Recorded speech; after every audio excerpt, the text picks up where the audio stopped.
నేను ఇప్పుడు అక్కడికి వెళ్తున్నాను. నువ్వు నాకు తర్వాత ఫోన్ చేయి. ఫోన్ త్వరగా.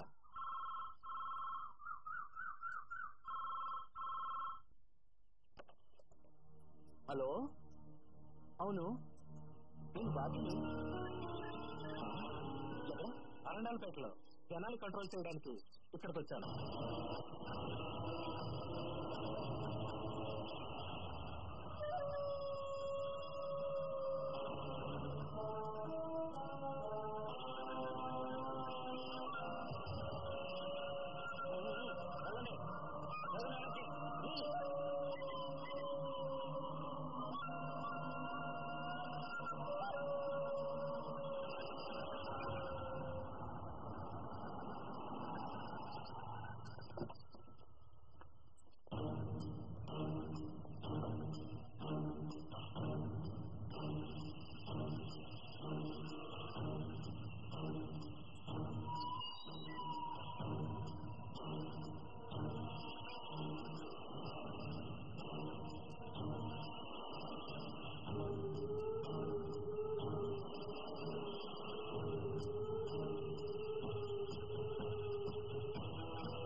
పోలీసులు న్యాయాన్ని రక్షించాలి.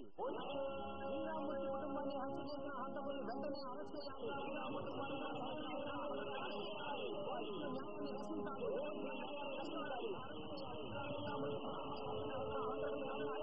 పోలీసులు న్యాయాన్ని రక్షించాలి. శ్రీరామూర్తి కుటుంబాన్ని హత్య చేసిన హంతకుల్ని వెంటనే అరెస్ట్ చేయాలి. శ్రీరామూర్తి కుటుంబాన్ని న్యాయాన్ని రక్షించాలి. సార్ పిలుస్తున్నారు.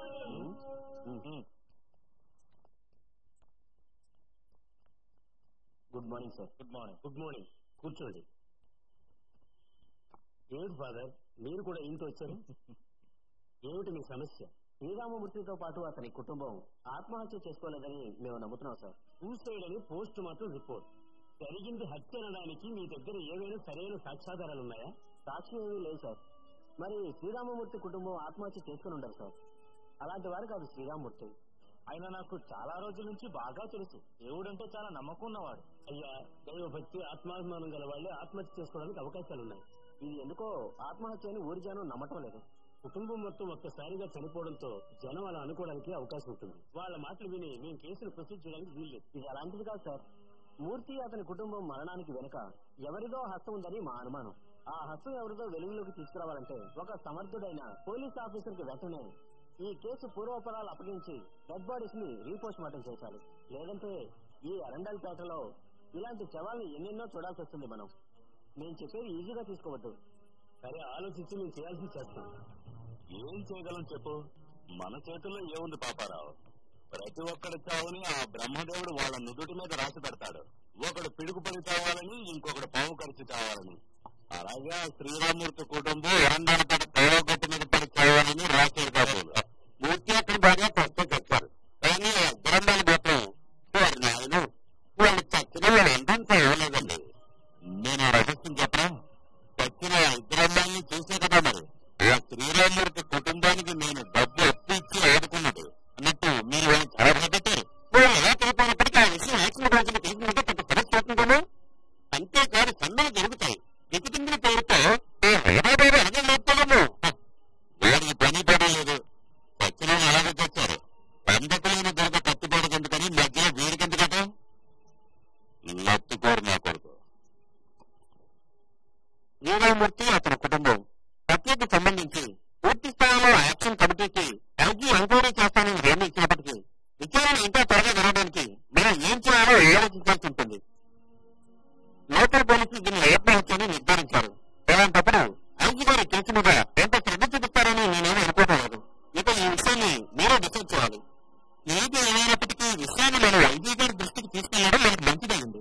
అయితే హైదరాబాద్ చెప్పినట్టుగా ఈ కేసు విషయంలో నిజాయితీ పరుడైన ఒక పోలీస్ ఆఫీసర్ని మన ప్రభుత్వం నియమించే వరకు మనం సమ్మె చేయడం సరైనతరమని నా అభిప్రాయం. ఈ సమయంలో సమ్మె అనివార్యం. మరి దీనికి తోడు మనం ఇంకో పని కూడా చేయాలని నాకు అనిపిస్తోంది. చంద్రబాబుకి నాయకులు తెలుసు కాబట్టి మనం ఈ విషయంలో జాతీయ పార్టీ సపోర్ట్ తీసుకోవడం మంచిదని నాకు అనిపిస్తోంది. తెలంగాణపేట హత్య విషయంలో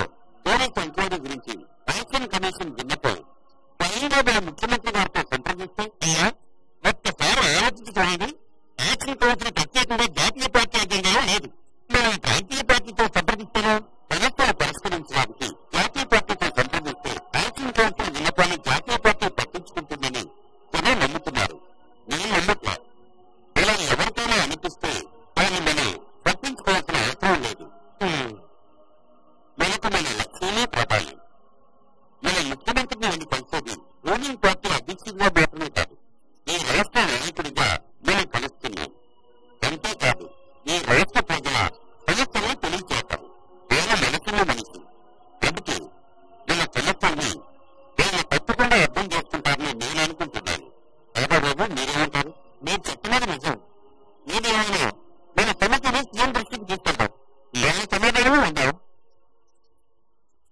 నేనేం గొడవలు పెడతాను, నా ఒత్తంతా పెద్దగానే పెద్దగానే ఎంతగా నేను చూడాలి.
ఏం చేస్తున్నారో పట్టించుకోవాల్సిన అవసరం లేదు. నీ డ్యూటీ నువ్వు జెన్యున్ గా చేస్తే కాదు. ఇంకో విషయం గుర్తుపెట్టుకో, పై అధికారులు రిస్ట్రిక్షన్స్ లేకుండా నీ నిర్ణయాలను స్వయంగా తీసుకుంటావనే పద్ధతితో నువ్వు పోగొట్టుకో. అది సరైనది కాదు. డిపార్ట్మెంట్ డిసిప్లిన్ అది డిస్టర్బ్ చేస్తుంది. నువ్వు చెప్పబోయే మాట నాకు తెలుసు. నీ ఉద్యోగం కోపు ఏదైతే కాస్త తగ్గించుకుని అందరికీ కోపరచ్చు.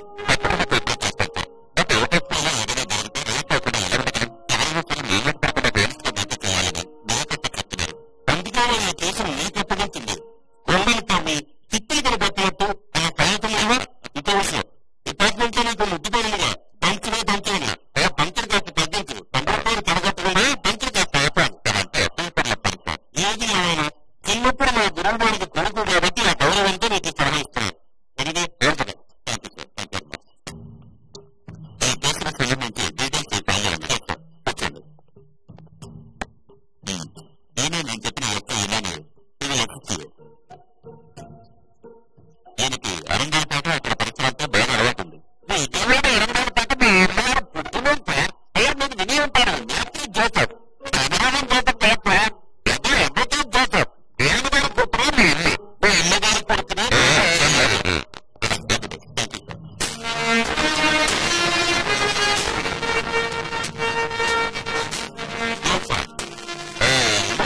అరంగాలు పెట్టగలదు. అదంతా ఎనేరియానా నేను చెప్పాను కదా, నేటివ్ జోసఫ్ కూతురుంది. ఎంత ఎదురుపెట్టింది ఏమిటో బెత్తలో బేగా దట్టించి పిరమార్పించి ఉండమని మేము ప్రైవేట్ తీసు అది తీసు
కడుపులో పరపకం తిరగలేకేమో తన ఇద్దరు కూతుర్ని చంపి తన కూడా తెచ్చుంటుంది.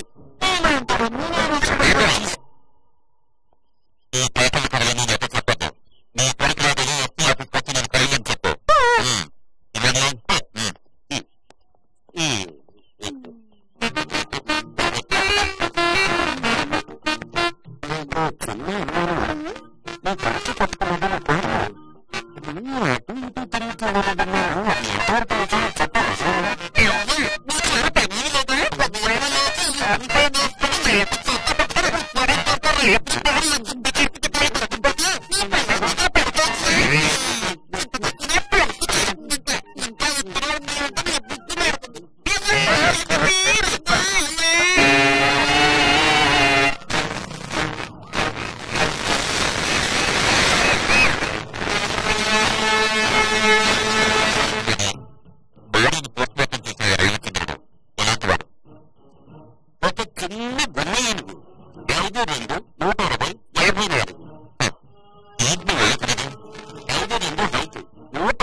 శ్రీరామూర్తి పెద్ద కూతుర్ని పెళ్లి చేసుకున్నది అతనే.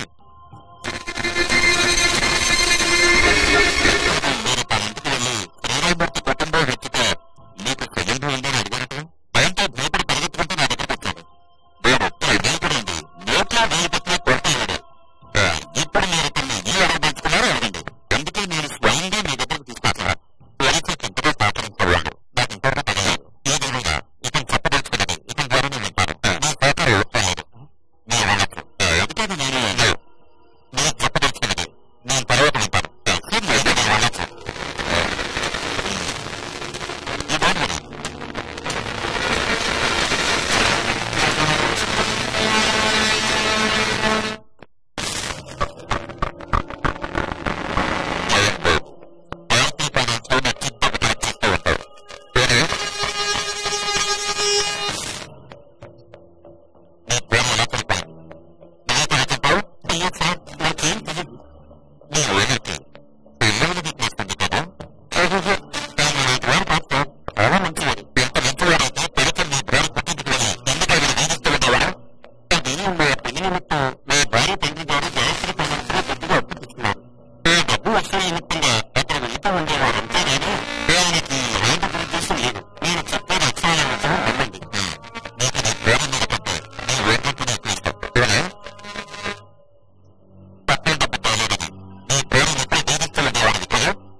శ్రీరామూర్తి గారి చిన్నమ్మాయి చార్మిని కలిసి ఒకే కాలేజీలో చదువుకున్నాం.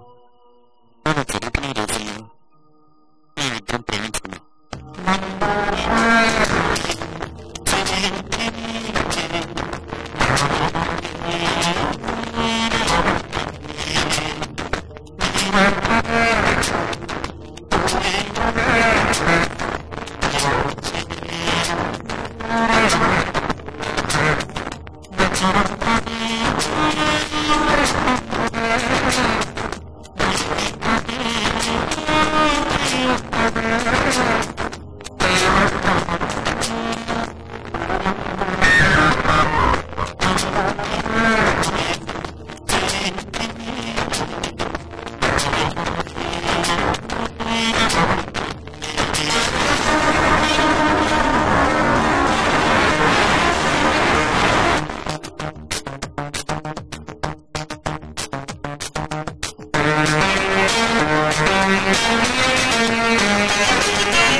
లేరు నేను మర్చిపోయారా నాతో ఒక రేటైనా చెప్పారా చూడండి రేటే వీళ్ళిద్దరిని నా ఆఫీస్కి పంపించండి నేను ఇస్తాను ఇది చాలా కరెక్ట్ మాట ఈ అమ్మాయిలు కొంచెం రెచ్చిపోతే ఓపెన్ చేశారంటే వడ్డీ కాదు ఇసుగా తెచ్చవచ్చు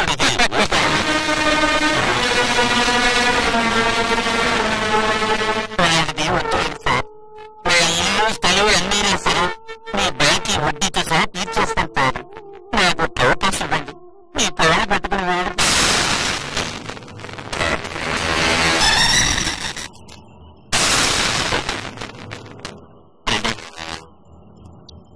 ఇల్లు స్థలం అమ్మకుండా ఇంకా వేగం ఏమీ లేదా ఏమాత్రం కనిపించలేదు వాడు తిరిగినప్పుడు ఇంకోసారి అతను ఇంటికి వచ్చాడంటే డబ్బు తీసుకోకుండా తిరిగి వెళ్ళడం అంతేకాదు డబ్బులు చెప్పాల్సిన కట్టం డబ్బు కూడా వెంటనే ఇచ్చి తెలియదు లేదంటే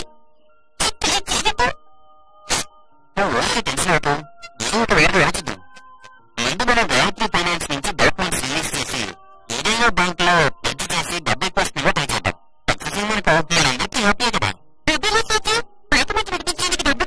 బయటకు వెళ్తుంది నేను కూడా కొంచెం సర్దుబాటు చేయాలనుకుంటున్నాను నిజాన్ని అర్థం కదా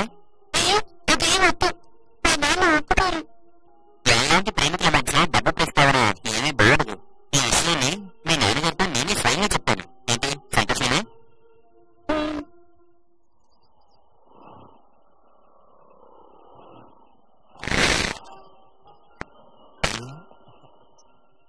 బాబు నీ గురించి అనుకుంటున్నాను నీకు నువ్వేం ఆయుష్ ఫార్మలీ నాతో విషయంతో చెప్పింది ముందు గాయత్రి ఫైనాన్స్ నుండి డాక్యుమెంట్స్ రిలీజ్ చేద్దాం అది ఎలా వీలవుతుంది బాబు నేను ఆలోచించిన మార్గం దొరకటం లేదు నిజం చెప్పాలంటే ఫార్మలీ పేరు మీద కొంత డబ్బు డిపాజిట్ చేసి ఇచ్చాను అంటే అది వెంటనే తేవచ్చు కానీ అది సరిపోదు కదా ఏది ఏమైనా మీరు ఒక మంచి పని చేశారు ఎలాగైతే ముందు మీరు ఆ డబ్బుని సిద్ధం చేయండి నేను అమౌంట్ని నేను అప్లోడ్ చేస్తాను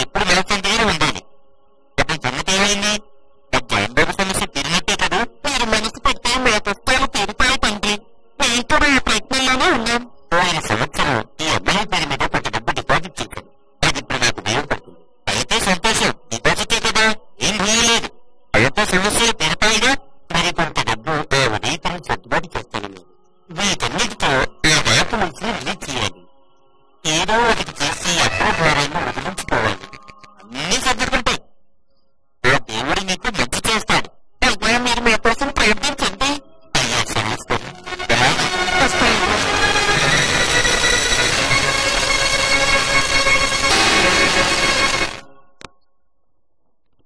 ఏంటి అమ్మాయి ఇచ్చాయన్నా ఏ ఉద్దేశంతోనే డబ్బులు ఇక్కడ దాచాను అయితే దీన్ని మరో పనికి ఉపయోగిస్తున్నాను డబ్బు బ్యాగ్ లో పెట్టిందా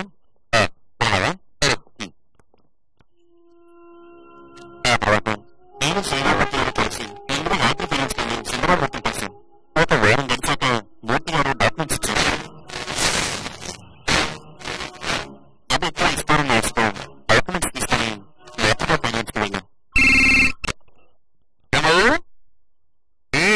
ఏంట్రా చెప్పు ఇల్లు తాకట్టు పెట్టడానికి అరండాలపేట నుండి శ్రీరామూర్తి వచ్చారు 2.5 లక్షలు కావాలంట దేనికి అదే సరిపోతాయంట ఇదంతా లేప ఏంటి చెప్తున్నారా డైరెక్ట్గా నువ్వే దీంచవచ్చువా అధికారి బాధ్యత దేనికి ఎప్పుడు వాళ్ళ వ్యక్తికి చాలా ఎక్కువైంది అందుకని ఇప్పుడు అతను మనం ఎదిగిన దానికి దాన్ని ఇవ్వతాడు దాని మీద గాయత్రి ఫైనాన్స్ నేర్పడి ఉంది పిల్లలు దాన్ని తీసుకుంటే వేరే పేర్లో పెడతాడు ఏంటి సంగతి నేను చూసుకుంటానండి మీరు భరోసా వైపు ఇస్తే చాలు ఏం చేయాలో యోచించి నువ్వే చెయ్యి ఏం చెప్పి సాయంత్రం చెప్పు 20 లక్షల రూపాయలకి ఇల్లు స్థలం ఇవ్వడానికి పనిలేదు ఒక వారం రోజుల్లోపు రిజిస్ట్రేషన్ ముగుస్తుందని డబ్బు చేతికి వస్తుందని ఫ్యామిలీ తండ్రి నాతో చెప్పడంతో నేను ఊరికి బయలుదేరి వెళ్ళిపోయాను మరి ఏ కుటుంబం హత్యకి గురైనట్టు పేపర్లో చూసి తెలుసుకున్నాను ఒరిజినల్ డాక్యుమెంట్ బ్యాగ్ దగ్గర కూడా ఉన్నాయి డాక్యుమెంటేషన్ కోసం వాటిని తీసుకున్నాను ఆ తర్వాత రిజిస్ట్రేషన్ జరిగినట్టు తెలిసాను నేను ఊరికి వెళ్ళిన తర్వాత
నేను అక్కడికి వచ్చి మిమ్మల్ని పంట పెడుతున్నాను.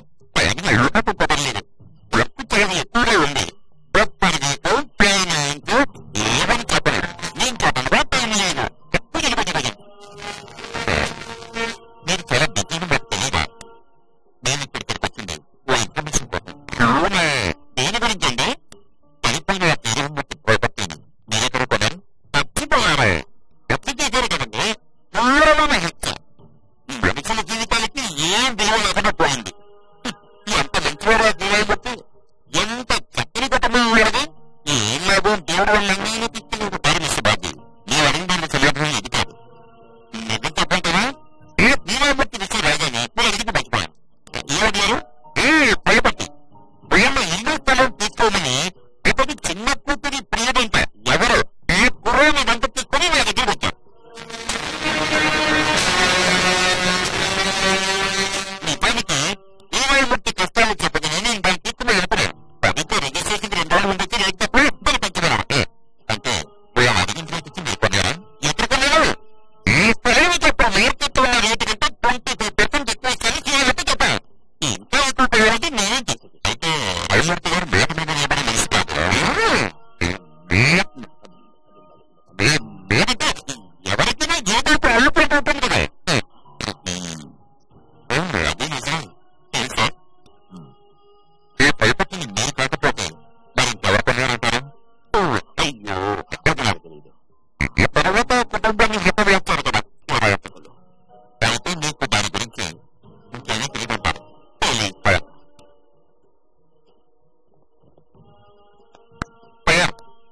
ఎంతని ఎప్పుడు పట్టుకుంటారో ఏములని ఉడితను ఎంతో ఏపడితే ఎదురు చెప్తున్నారు. ఎదుర్చిపోటు ప్రదర్శిస్తున్నాయి. వాళ్ళు ఎదుర్కొని వాడు నిజం అనేది నిప్పు లాంటిదని గుర్తించుకోండి. దాన్ని దాచిపెట్టడం ఎవరి తరం కాదు. తప్పకుండా త్వరలో నిజాన్ని బయటపడతాం. అండి మీ అండి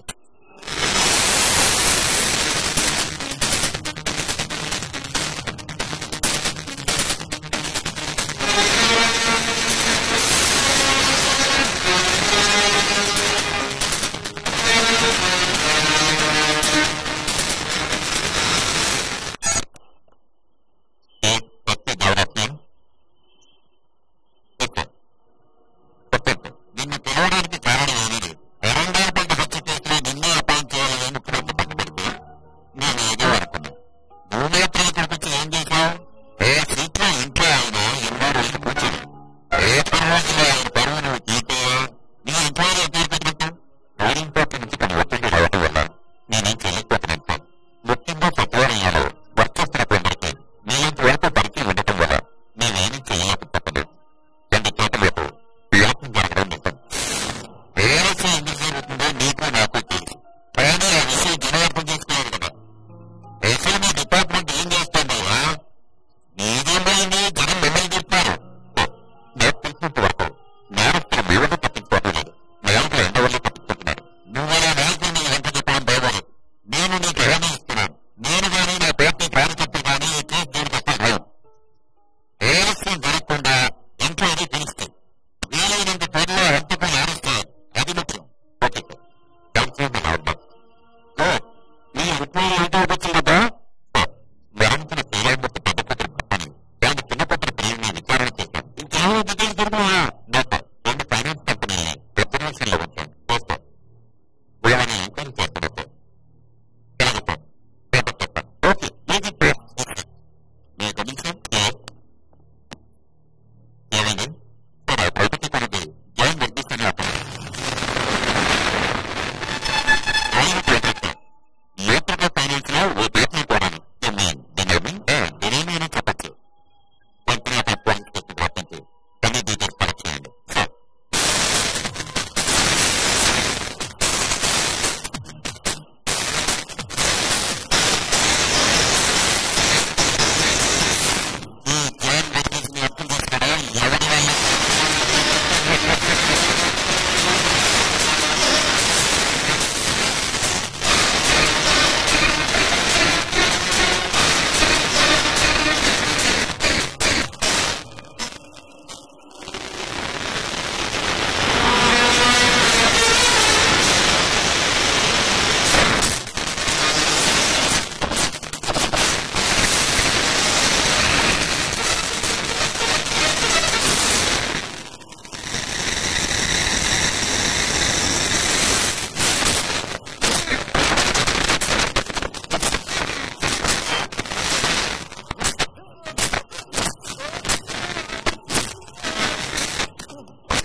అందువల్ల మనశ్శాంతి కరువై నేను ఎంతో వెళ్ళడిపోయాను సార్. ఎన్ని గుళ్ళు గోపురాలు తిరిగినా ప్రయోజనం లేకుండా పోయింది.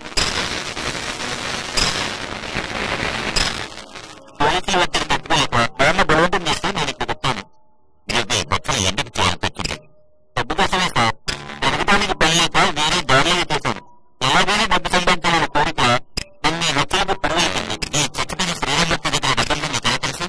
ఆ రోజు నేను రిజిస్టర్ ఆఫీస్ వెళ్ళి శ్రీరామూర్తి గారు డబ్బులు లెక్క వేసుకోవడం మీకు కలవడం చూశాను.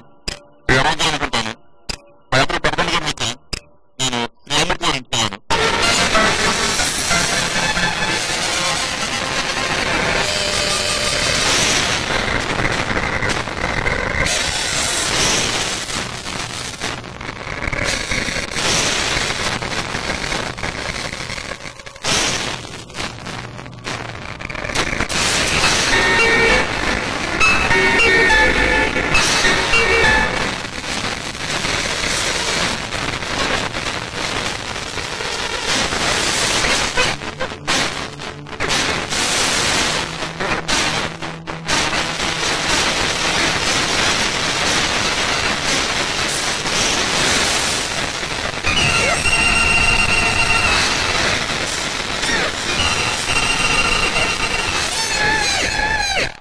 ఇదే సార్ జరిగింది. అయితే శ్రీరామూర్తి తెప్పించదండి ఇక్కడ. డబ్బేది సార్. డబ్బు తీసుకుని నేను వెంటనే బెంగళూరు వెళ్ళాను. అక్కడికి వెళ్ళాక నాకు కోడితో పరిచయం అయింది. నేను నిద్రపోతున్న సమయంలో డబ్బులు నా బ్యాగ్ అతను తీసుకెళ్ళిపోయాడు. నేను అతన్ని చాలా చోట్ల వచ్చాను, కానీ అతను దొరకలేదు సార్. బాగుంది, బెంగళూరుకి చాలా బాగుంది. ఏదైనా ఓ కథ చెప్పేటప్పుడు కొంచెం నమ్మశక్తిగా ఉండద్దు. లేదు సార్, నేను చెప్పినంటే అక్షరం నిజం వెళ్తున్నా. చెప్పింది చెప్పినట్టుగా ఇక్కడికి వచ్చి నువ్వు ఎప్పుడు చెప్పావు. బట్ నువ్వు చెప్పేది నమ్మడానికి నేను ఎల్కేజీ స్టోరీస్ చెప్పావు.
ఒక విషయం తెలిసింది.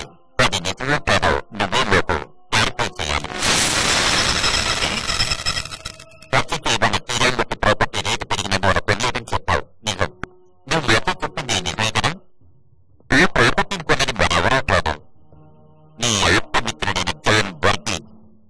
ఈ ఆస్తిని ఎంత రేటెత్తుకోగలిగే స్థైర్య అతనికి లేదు. మరి ఎంత డబ్బు అతనికి ఎవరిచ్చారు? ఏ అంశం నీకు తెలుసు, కానీ ఎందుకో దాస్తాడు. నిజం తెలిసి చెప్పకపోయేవనుకో తెలుసా, నిజం చెప్పించడానికి పోలీసులకు బరోబరా ఉంది. అయ్యా నీకు దండం పడతాను. నీకు ప్రయోజన విధంగా చెప్పడానికి నువ్వు ఎవరు బయలు తెచ్చని చెప్పావన్నా?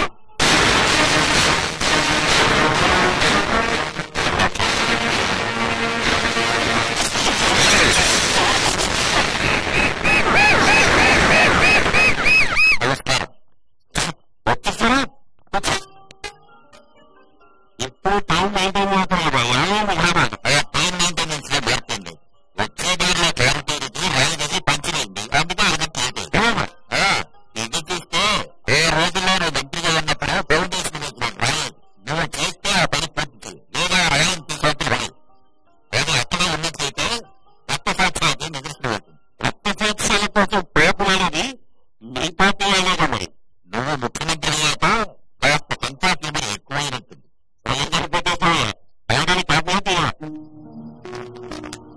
తెలంగాణపేట హత్య కేసులో ఐపీఎస్ ఆఫీసులో అరెస్ట్ చేస్తున్నాడయ్యా. ఎవరి గురించి మీరు చెప్పేది? నిన్ను ఈ అధికారంలో కూర్చోబెట్టింది నేరైన పాత ప్రజలు కాదు, ఇంకొకరు ఉన్నారు. ధనవంతులు ట్యాక్స్ మినిస్టర్ 2000 సీట్లు వచ్చారు. ఊరికి ఎంక్వైరీ పెడితే నువ్వు వారిని హింస పెట్టద్దు. వాళ్ళని చేతులు ముడుచుకుని కూర్చుంటారంటూ వేలలో ఒక ముఖ్యమైన వాళ్ళ ఏడుపునంత బాధ. అతను పోలీస్ ఎంక్వైరీ అని చెప్పి లోపలేశారు. అదే సంగతి. దేవదాస్ మీద నాకు పూర్తి నమ్మకం.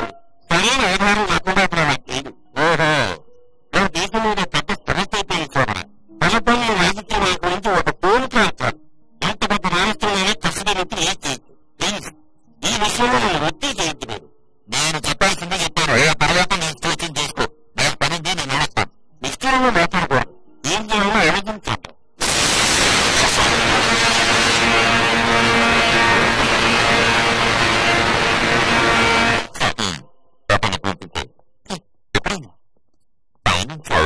వెనుక పట్టగా బాజీ ఊరి జనానికి పట్టలేదు. కస్టడీలో ఉంటే సడని నేను ఎవరితో సీఎంతో చాలా డీటెయిల్ గా చెప్పాను. ఎనివే తొందరగా వచ్చేసి ఇప్పుడు వారాన్ని చెప్పుకోవాలి. అయితే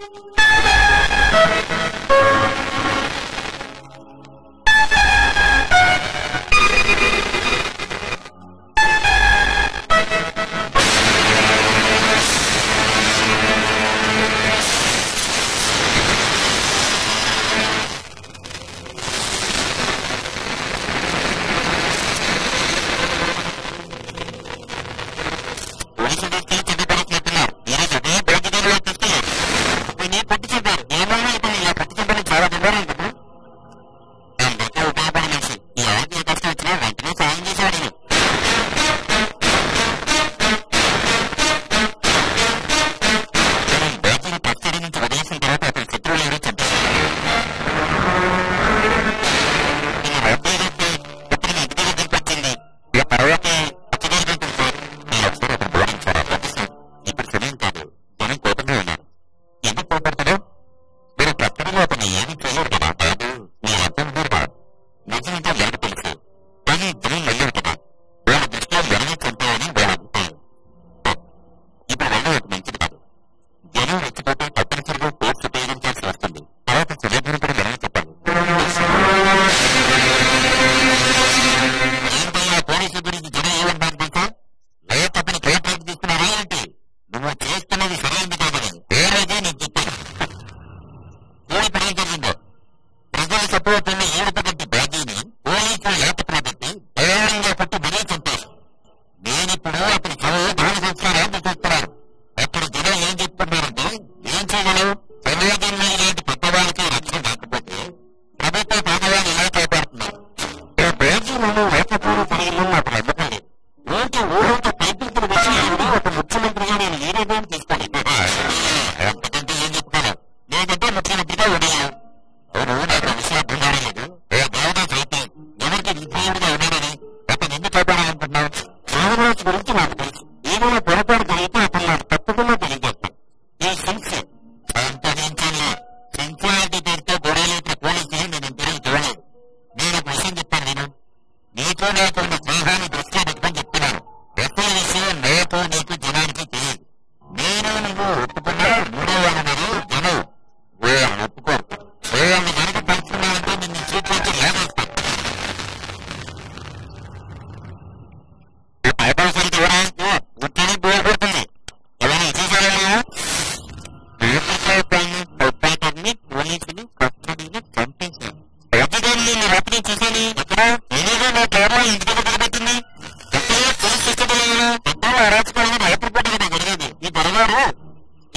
మంది ఉన్నారు, నమ్మకం చేశారు. ఎవరికి తెలుసు ఎంత తెచ్చుకుంటే ఎంత తెచ్చు.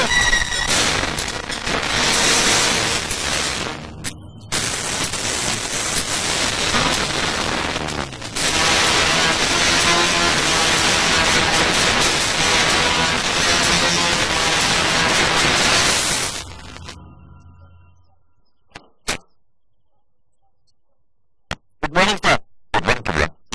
సార్ ఈయన ఒక టాక్సీ డ్రైవర్. పైవారు ఎదురుగా మనకి టైర్ సప్లై చేస్తున్నాడు. పనిపోయిన బాజీ గారిని ఎయిర్పోర్ట్ నుంచి ఎన్నికారులని ఇంటికి తీసుకొచ్చి దించారట సార్.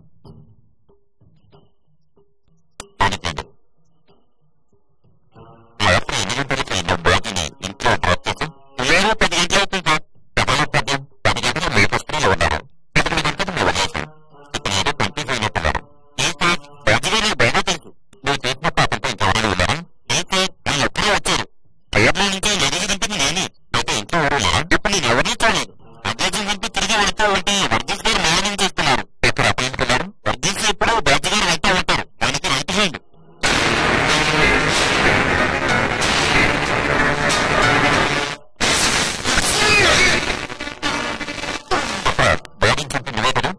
బాజీగా నేనేం చెప్పలేదు సార్. ఆయన నాకు తమ్ముళ్ళు ఉంటారు. ఎవరు ఉంటుంది నాకు తెలుసు.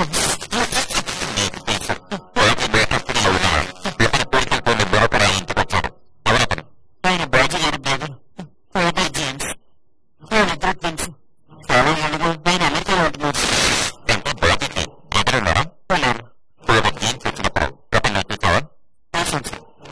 నేను బాజీ గారి నుంచి బయట వెళ్తుండగా ఫాదర్ జేమ్స్ అప్పుడే ఓరం చేస్తున్నారు. ఆయన పడక నుంచి నేను బయటలో పెట్టారు. నేను అక్కడి నుంచి వెళ్ళిపోయాను.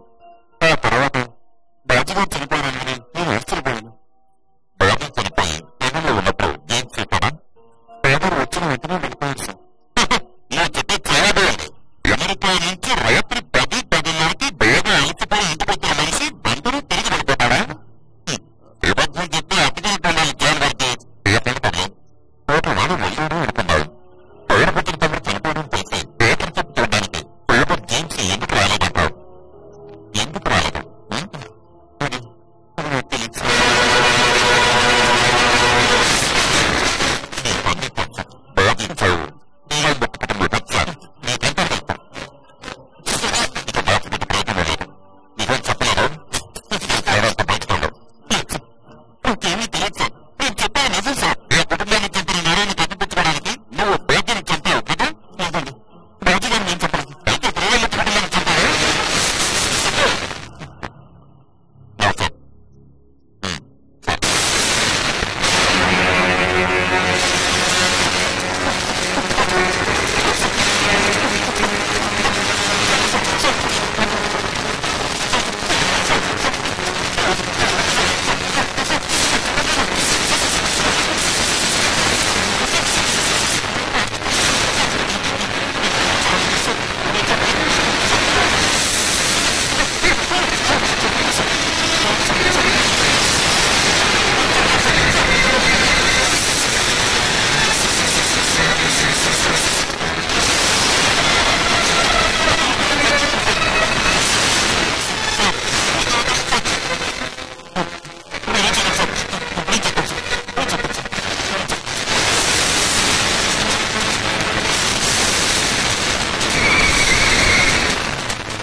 అవసరాన్ని గుర్తించి రిజిస్టర్ ఆఫీస్కు వెళ్లకుండా అగ్రిమెంట్ లేదని ఇక్కడ చెప్పారు.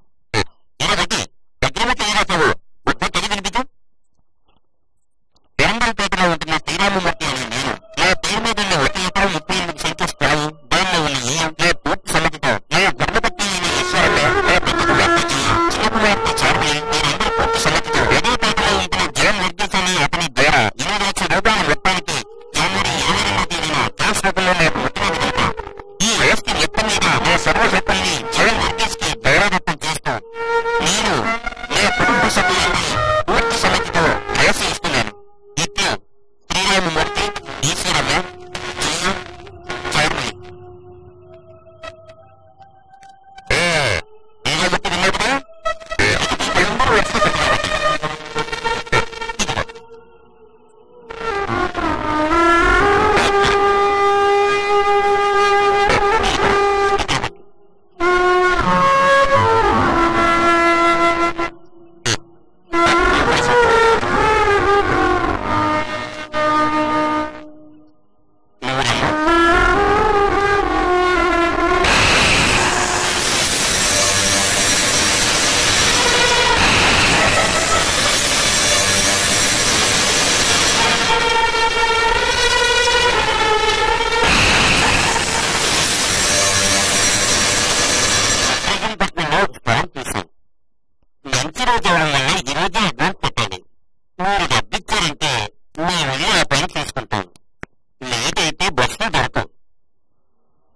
నుంచి పెట్టారు, రేటు కూడా లేపుతున్నారు.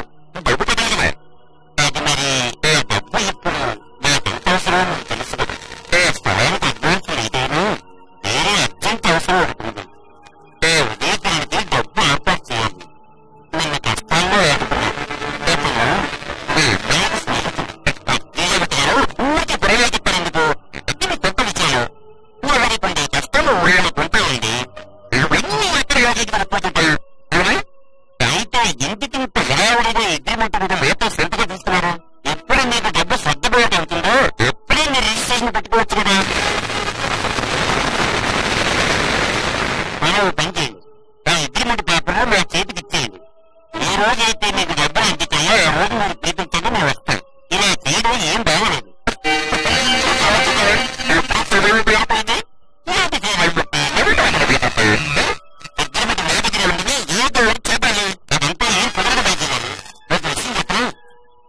ఏదో చేసే వరకు ఏదో చూడాల్సిన అవసరం నేనే లేదు. ఇక వేరే ఏర్పాటు ఏదైనా నేను చేసుకుంటాను. మీ అవసరం ఏంటిది? పేపర్ ఇచ్చేయండి.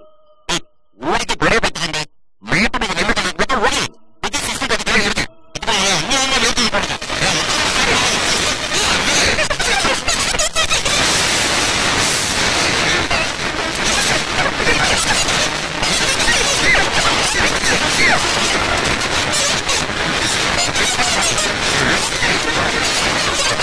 నేను చర్మలను చంపాలని ఉద్దేశం పెట్టలేదు. కానీ వాళ్ళిద్దరు బతుకుంటే నా జైలు ప్రవేశిస్తుందని భయపడి వాళ్ళని చంపేశాను. ఆ డెడ్ బాడీస్ ఏం చేయాలనుకుంటే బయటనే వచ్చాను. ఆ తర్వాత నేను బాగా ఆలోచించి వరంగల్పేట పడవగట్టు మీద ఆ డెడ్ బాడీస్ ని పడేసాను. పోస్ట్మార్టం చేసిన బయటని చంపింది నువ్వు బాగా కదా. ఈ కేసును ఇన్వెస్టిగేట్ చేయడానికి మీరు వస్తున్నారని తెలిసి రాజుగారి గుండెల్ని ప్రేరేపించి చంపించారు. అయితే నేను బయట పోలీస్ స్టేషన్ నుంచి వదిలేసిన తర్వాత చంపేసిన కదా. నాకు తెలియని చెప్పాను కదా సార్. రాజుగారు మిమ్మల్ని కస్టడీలోకి తీసుకున్న తర్వాత నేను ఆయన కలవడం లేదు.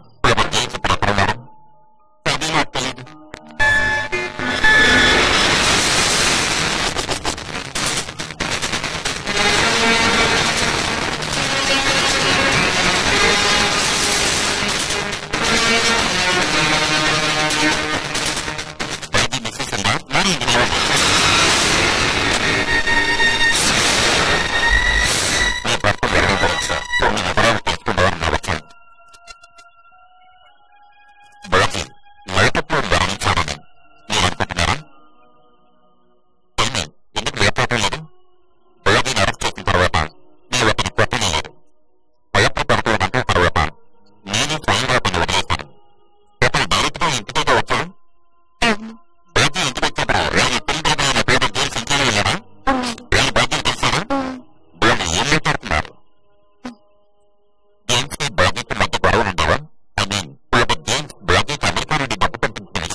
మీద ఉన్నారు.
Hey,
లాంటి పెద్ద మనుషుల ముసుగులో ఉన్న ఎంతో మంది కిడ్నాపర్ల బారి నుండి పేదల ప్రజలను రక్షించుకునే ప్రయత్నం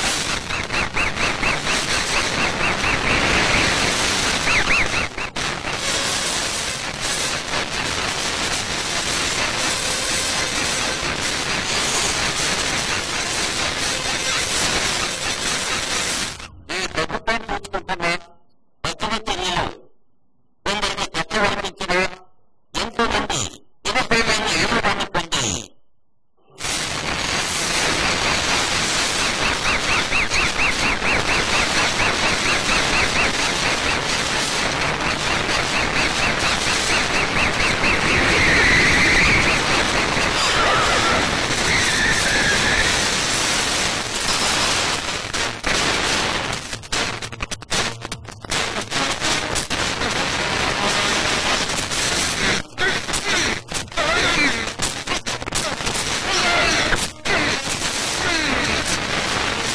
మన దేశాన్ని విచ్ఛిన్నం చేసి స్థిరోలేఖనం చేయాలనే తీవ్రవాదులతో అన్యాయంగా చేతులు కలిపి తన స్వార్థం కోసం ఎంతో మంది అన్యాయంగా వీరపరిణాలతో తెలంగాణ వేడుతూ చీకటి ప్రపంచంలో రేరాలను అర్పించుకుంటున్నవారు దేశాన్ని కూకటి వలతో కూలదోస్తూ ఈ దేశ ప్రజలకు ధైర్యాన్ని ఇస్తూ జనసేవరాజ్యాన్ని అధిగమిస్తూ అభివృద్ధి పదంలో ఐక్యతగా తీసుకెళ్తూ పరిపక్వ ప్రణాళికలతో ప్రజలను చైతన్యవంతులను దేశం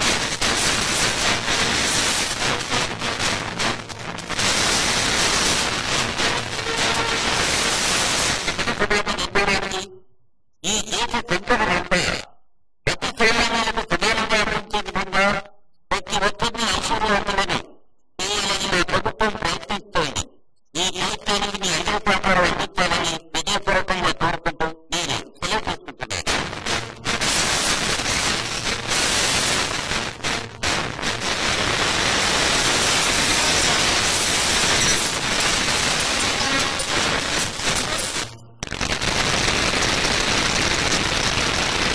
ఈ కార్యక్రమాన్ని సన్మానాన్ని ఇచ్చేసి ఉన్న గౌరవనీయులైన ముఖ్యమంత్రి గారిని మాట్లాడాల్సిందిగా సాధారణంగా ఆహ్వానిస్తున్నాను.